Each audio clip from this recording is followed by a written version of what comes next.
Hello, and welcome to the episode of Todd Talk. When Todd talks, people listen. Happy New Year! Hopefully. I hope you're having a good New Year. And as this is the New Year, it's time to look back on the year that was. And by the year that was, I mean the year that was Death Battle. Because Death Battle Season 7 is now done. And what a season it was. They had 21 episodes in Season 7. 21. That's a lot, especially in comparison to recent seasons where they actually had like that yearly format. And as we oh so patiently wait for Season 8, let's look back at Season 7 and see how the Todd, did, as well as review the season that was. So, let's get started, shall we? So first up, we had Miles versus Static. This was actually a very fun surprise matchup that they had to start this season. I liked it. I thought it was fun. Of course, my friend Omega Sparks helped make the music for it with his buddy Sparks. Omega Sparks and Sparks. Who knew? But yeah, that was a fun little matchup, and totally got that one right. So that was a good start. I liked how they mixed in the Into the Spider-Verse graphics along with Static and his various abilities. I thought that was very well handled. Next up, we had Black Canary versus Cindell. This one was kind of an obvious one, you know, Scream Queens and everything. But I think they made it work. The weirdest thing for me, and I think it's just because of source material, was that this is like the shortest episode of the season. It was like 13 minutes flat. And that kind of took me back a little bit because I like having, you know, the longer episodes to really dive into the characters and the fights and the breakdown and everything. But I guess because of, you know, Cindell not either having a lot of lore technically, and then Black Canary just having a lot, you know, they had to balance that out. But called that one too. The fight was fun. I liked the finish, you know, fatality. So, just saying. Next up, we had Leonardo from Teenage Mutant Ninja Turtles versus Jason Power Rangers. This was another surprise one that I honestly didn't see coming, because it's the leaders of groups who have been on Death Battle before. And you know, this was a fun one. You know, they definitely had fun mixing the various styles of Jason and Leo, as well as the music, which is very, you know, retro and 8-bit and such. Sam from Death Battle said like this was like one of his favorite tracks of the whole um, season, which I thought, you know, was a nice track. Well, I think they did better, but you know, it's just preference. But it was a good one, and I got that one right.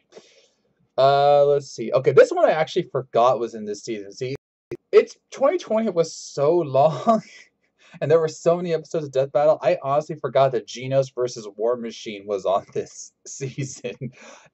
Probably because, and I hate to say it, it just didn't impress me that much. This was done by their hand-drawn animation team, the No Matter Nowhere team, who did Mask versus Deadpool last year. Last year? Yeah, last year. And I think they could have done another one. I think they could have done a different one and, you know, really made it impactful. I mean, it was fine. It looked good enough, but it just didn't resonate with me like the Mask and Deadpool did. Like that one was hilarious, and I still think about that one often. So, but I did call it right, so I'll give that one a pass. All right. Okay. This is my first loss of the season. Gray versus S Death. So I had never watched Agami Ga Kill, and so I had to, you know, learn about S Death on the fly. I seriously never even heard of an anime. I mean, wait, was it Agami Ga Kill or Kill la Kill? And it was Agami Ga Kill, I think. There's so many animes out there, but yeah, I didn't really know S Death, and so I had to, you know, based on what I read and how it compared to Gray and One Piece, which I knew loosely enough because of, you know, the various other characters we've seen from One Piece in Death Battle, like Natsu. But yes, I lost. But it was still a fun fight, and you know, there was a moment I was like, wait a minute, is Gray really gonna pull it off? But they also kind of gave the tell because they even said if he did lost Ice Shell, he dies, and then they go lost Ice Shell. So okay, but hey, that's just how it goes. And hey, sometimes the evil lady just has to win. All right, what was next? One of my favorites, Goro versus Machamp. Oh, so good. I mean, this was a fight that they had been teasing forever. forever. I mean, I'm serious. Like, they had been talking about this on the Death Battle cast forever. And I was just, it could be a 3D fight, which it took long enough. I mean, let's see. 1, 2, 3, 4. Wait, 1, 2, 3, 4, 5. This is a sixth matchup, and that's how long it took to get that first 3D fight. I was not happy about that. But the matchup, Goro versus matchup, was so good. Loved it. The music, the way they did the fights, the ending. I'm going to do a top 5 at the end of the list, and you can guarantee that one battle's going to be on there. Let's see. Next up, we had Cable versus Booster Gold. Your classic DC versus Marvel matchup, and I thought it went well. It was I got to learn a lot about Booster Gold. I had known him because of various shows and such for a while, but I thought they pulled it off well. And I know there's a lot of Cable fans who are mad that he lost to a punk like Booster Gold, but he really is OP. Here's another one that's guaranteed on top 5. We got Obi-Wan versus Kakashi. Yes, this was so good, and this was done in the Source Engine. One of the 2 fights that had that this year.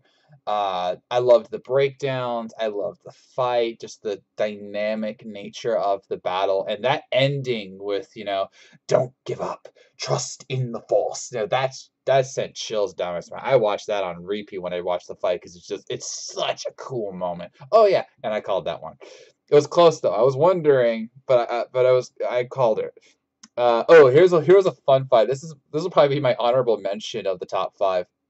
Danny Phantom versus Jake Long. Here's another one that got kind of teased on the Death Battle cast.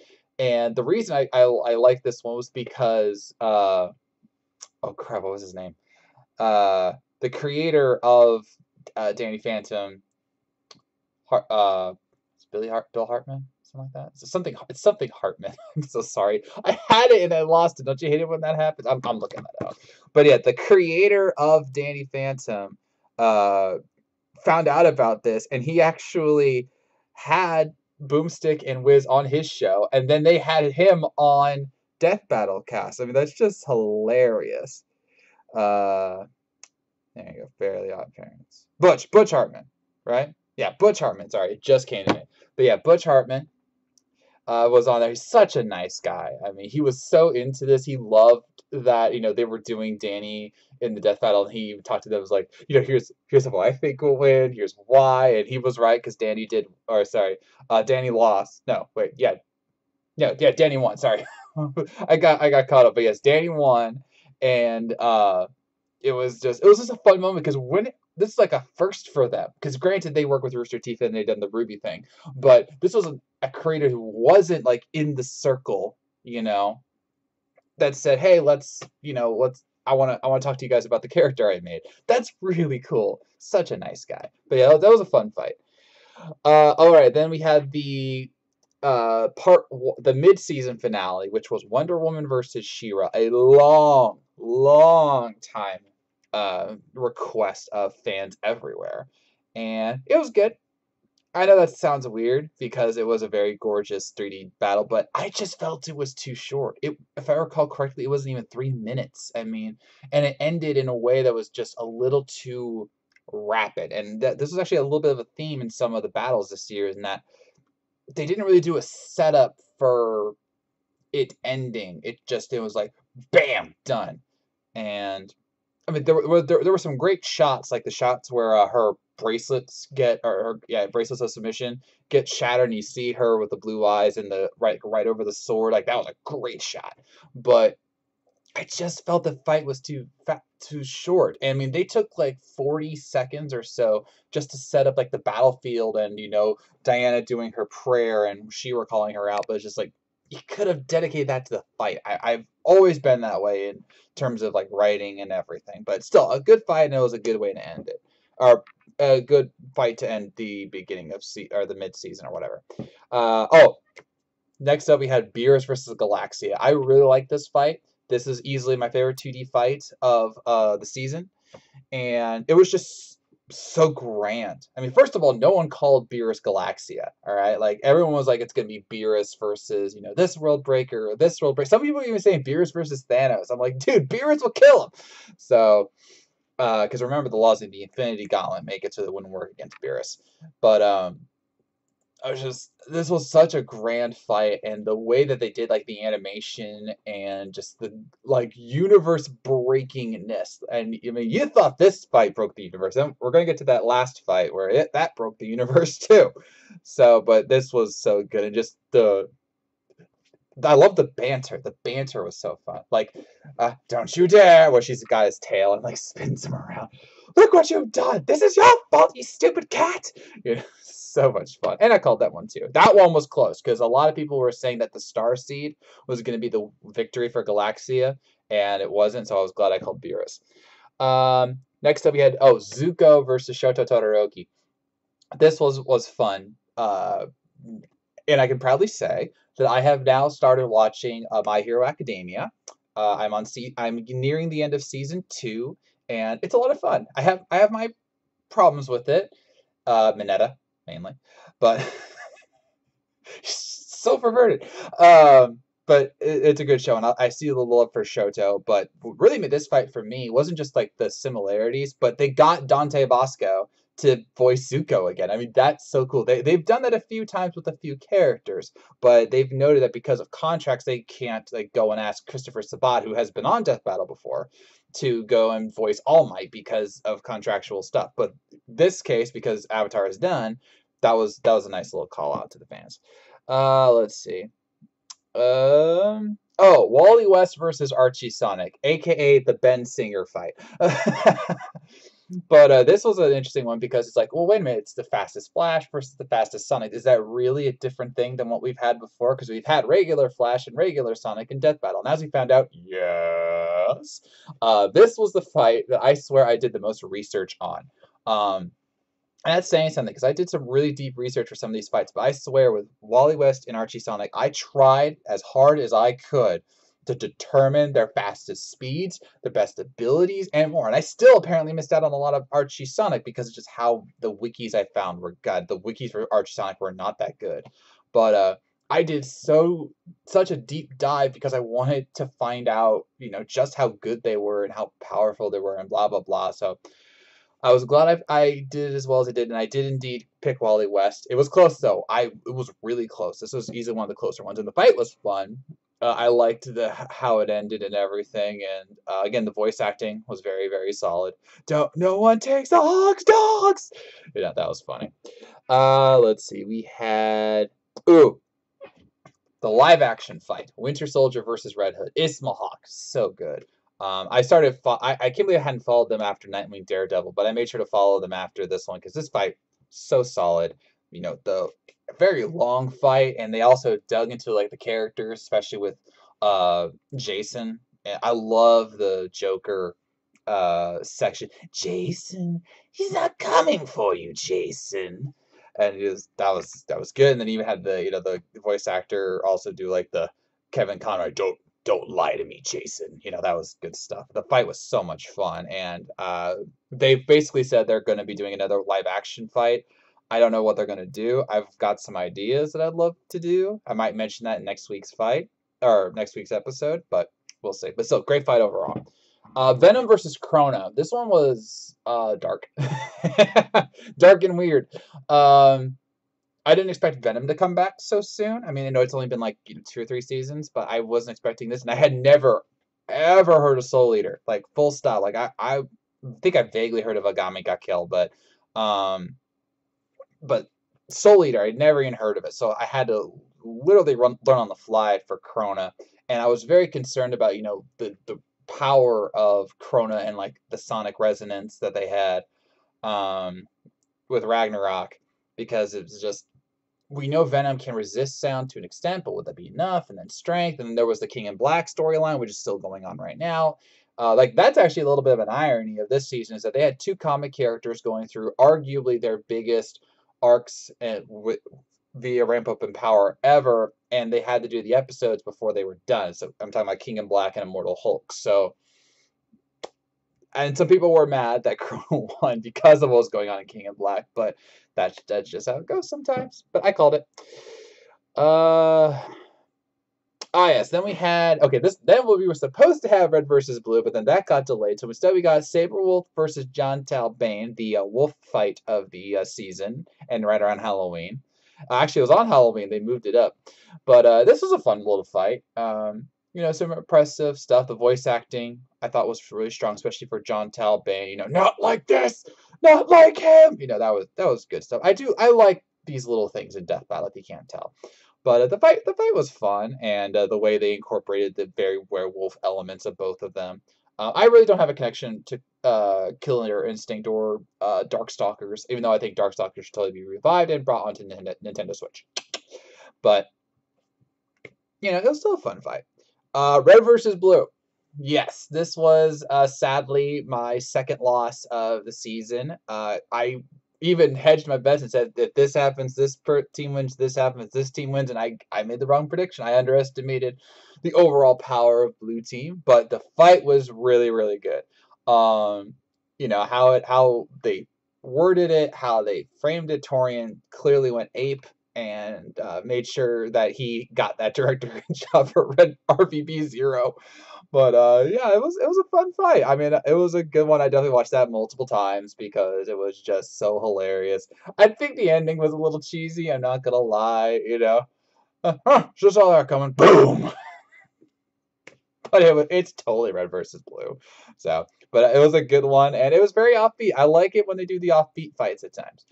After that, we had Batgirl versus Spider-Gwen, a rare 3D after 3D fight. This was in the Source Engine, though. I feel kind of like how I did about Wonder Woman Shira. There were parts of it that were grand, but there were parts of it that just I feel fell short. Like, for example, visually it was beautiful, but they did have some janky animations at times. I loved how they used the environment of the Batcave to make the fight feel different. Like that was really really cool. I didn't like how they had Barbara. Like Barbara sounded like a brat. I mean, she was like insulting uh, Spider-Gwen, who she doesn't even know, and she's like almost getting angry all the time. And Barbara, yeah, she does get angry, but she's usually the most composed of all the Bat folk, and like Nightwing joking in front from the live action fight, that was fine. Jason being a dick, that was him. Barbara, she doesn't really, lash out like that with the insults unless she's intentionally trying to taunt someone, which didn't come off here, and I know a lot of you felt the same way. Still, it was a fine fight. But hopefully, again, our last Bat versus Spider fight. Sanji versus Rockley. This one was fine. Luis really went all out on this one. It really showed, especially in the ending. And the question of 8 gates versus raid suit was very, very fun to research, but called that one. And it was a nice way to end the 2D fights. And Luis really clearly had fun with this one, so that's really what matters here. And then finally, Hulk versus Broly. This was a fun one. No lie, the theme, the song for it, the animation, the breakdowns.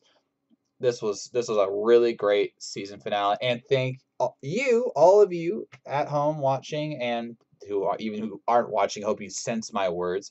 We got this video to 3 million in less than a week, or about a week.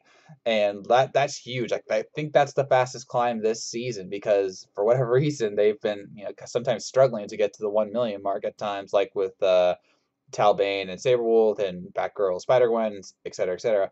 But this one easily climbed to 3 million in a week, and it deserves it. It's a really good fight, and it's really really fun. And surprisingly, little backlash. It actually, last time I checked, it doesn't even have 10,000 dislikes, which is like usually the average. So it's a below average dislike rate. So yay! All right. So overall, counting my losses, which were 2. Oh, I forgot to mention the boys. They had the special boys episode. I didn't do that one. It was a special episode. It was a battle royale. I didn't know how they were going to do it, and the rules, blah blah blah.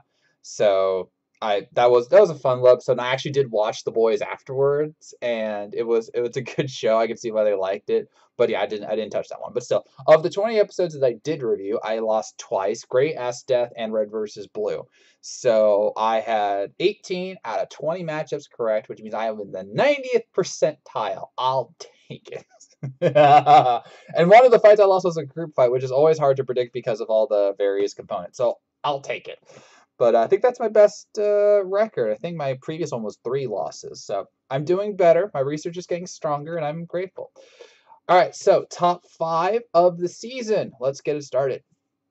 Number 5, the fight we just talked about, Hulk versus Broly. I know some of you are going to be mad that this is a little low, but there were things about it that I honestly didn't like. You know, I felt that, as I alluded to a little bit earlier, the ending was just a little too quick because they're shattering the dimensions, and yet they're just headbutting each other out of existence. Like, it felt a little cheap, just a little. And I honestly, because of how they framed it, I thought that Hulk was going to come back and just stomp Broly while he was on the ground. But, like, no, that's the end of the fight. I'm like, okay, but still, it was a great fight. The theme song is legendary. Ikari, Ikari, Ikari, I am all rage. That was good stuff. But this was a fun fight. They did a great stuff. I love that shot of the green door, rotating around and everything. That was a nice little shot. And Broly and unleashing all of his power. That was really fun stuff. But this was a perfect season finale. I'm really glad I picked this one, right? But yeah, it was a lot of fun. All right, number 4. Winter Soldier, Red Hood. I guess I just have a bias when it comes to these live action fights because I see the details and the work that was put into this by Ismahawk, and they clearly just wanted to have so much fun. They took what they did with Nightwing and Daredevil, and they just amped it up to that next level, from the choreography to the costumes. I mean, if you haven't seen like the behind the scenes stuff with either Death Battle Cast or the Ismahawk channel, go and watch it. It's good. Like the part where like they blew up Jason's hand so it would be exposed from the glove is a reference to the Red Hood animated movie. And I'm like, you wouldn't know that if you didn't, weren't as engrossed in this lore as, they clearly were for this. And it's a lot of fun just to see them go crazy and everything. The fight was just beautifully choreographed and intense. And even though I do acknowledge that the ending of him just going was a little weak, I understand why they did it. All right, number 3. This one's going to tick some people off. Kenobi, Kakashi. Yeah, this is not my number 1 fight. I know this probably is the number 1 fight for some of you, but as great as it was, it's just not my favorite. I loved this episode.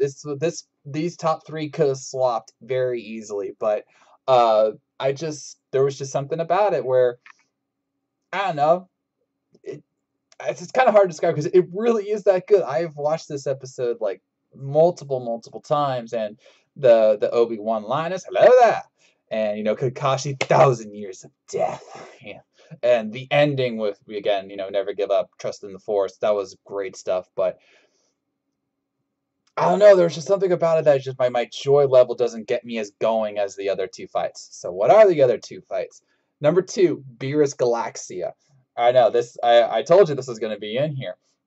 But this fight was just super galactic, hilarious, and insane, and power and beauty all wrapped up into one. And has, in my opinion, one of the greatest fake outs in the history of Death Battle, with the Starseed sequence where she says, "You're mine," and you see it like unfold for Beerus, and he goes, "Yeah, no, that's impossible. Now you're catching on. I am the impossible." That was just, I love that. And I was really nervous because this was a fight that I really feel was too close to call. And even they acknowledged that their power levels were really insane and that Galaxy had clear advantages over Beerus. But the way they shot the fight of, how powerful they were and how, sometimes evil they are and how they do things. So you have chosen death, and it was good stuff. But I just love this fight. I mean, I was not expecting this fight to be this good, and it totally was. And number 1, really shouldn't be a surprise. Number 1, Goro Machamp. Yes! This is the fight I am picking. 0 regrets. 0 Fs given. All right. This fight was I was looking forward to it the moment it happened. I was praying that Machamp won, and he did. And just the way they shot the fight, I mean, this is a Mortal Kombat character versus a Pokemon. And the Mortal Kombat character's ticked off because the Pokemon guy is just saying his name over and over again. Machamp! Stop saying that! You know? And just the way they showed the personality of Machamp with just his, the fighting skill and, his never give up attitude, using guts and everything, and even giving the thumbs up before he goes postal on Goro. So much fun. Look at this smile. This is a genuine smile because I love this fight. Oh, so good. Woo! All right, but yeah, there's my top 5: Hulk, Broly, Winter Soldier, Red Hood, Kenobi, Kakashi, Beerus Galaxia, and Goro Machamp. Now, my review / opinion of season 7 as a whole. I had to list just to make sure I didn't forget anything. I think it was a solid season. I mean, they really went all out with the whole 20, 21 episodes, and they had some matchups that I didn't see coming, like Leo Jason, Danny Jake, stuff like that. But there were some, I saw a lot of complaints that I feel were valid. The biggest one, obviously, being Marvel versus DC, and just Marvel and DC appearing in multiple battles. I mean, let me count: Miles Static, Canary, War Machine, Cable Booster Gold, Wonder Woman. No, not that one. Wally West, Sonic, Winter Soldier, Red Hood, Venom, Batgirl, Spider-Gwen, and then Hulk. That's 10 fights. That's 10 fights that had either a Marvel or DC character in it. So I can see the complaints about that, because we did have some fights, obviously, that had none of them, like Leo Jason or Zuko Shoto, Sanji Rockley, but I can see why people are, kind of getting tired of, when in doubt, throwing a Marvel or a DC character. I understand that.